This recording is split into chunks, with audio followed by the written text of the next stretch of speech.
ګرانو مینوالو د لیاقت تصور خپل ټي وي اجمل منصور ادبي او کلتوري غورځنګ او ظریف خان ثوابیوال پروډکشن پیج د پاره تاسو خپل کلامونه د ویډیو په شکل کې مونږ ته را لېږلی شئ.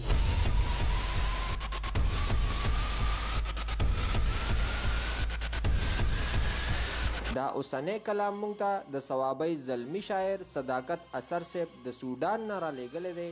راځئ چې مزې ترې واخلو. سلامونه ملګرو، نیکې هیلې او احترامات. امید لرم روغ جوړ به یې او د صحت په جامه کې به یې. د لیاقت تصور صاحب د پیج دپاره سره یو غزل شریکوم او د هغې نه مخکې یو دوه درې شعرونه د بل غزل څه داسې دي وایي: غر به د نفرت دې دړې وړې کړم، غر به د نفرت دې دړې وړې کړم او ځای به دې په زړه کې ځان جانانه کړم. غر به د نفرت دې دړې وړې کړم او ځای به دې په زړه کې ځان جانانه کړم. او ما وې خوشحالۍ به د ژوند راکړې خو ما وې خوشحالۍ به د ژوند راکړې خو تا له هر چا ډېره پریشانه کړم. او څومره په خوږه خوږه دې وخوړم، څومره په خوږه خوږه دې وخوړم، ځان ته دې دښمنه حق حیرانه کړم.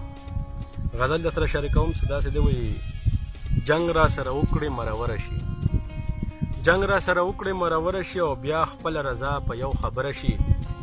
او خپله به احساس درته یو ورځ وشي، خپله به احساس درته یو ورځ وشي، کم به دې زور واوره زوروره شي.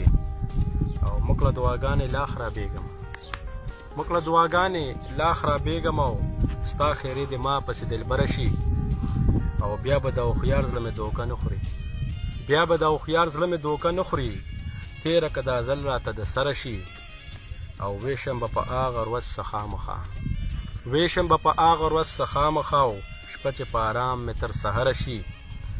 او ډېر په مینه مینه ورته نه ګورم، ډېر په مینه مینه ورته نه ګورم او بیا به کبرجنه د نظره شي. او د آخري شعر دی وایي: تا هم تر مطلبه که یار کړی یم، تا هم تر مطلبه که یار کړی یم او ګرانه زندګي به مې اثره شي.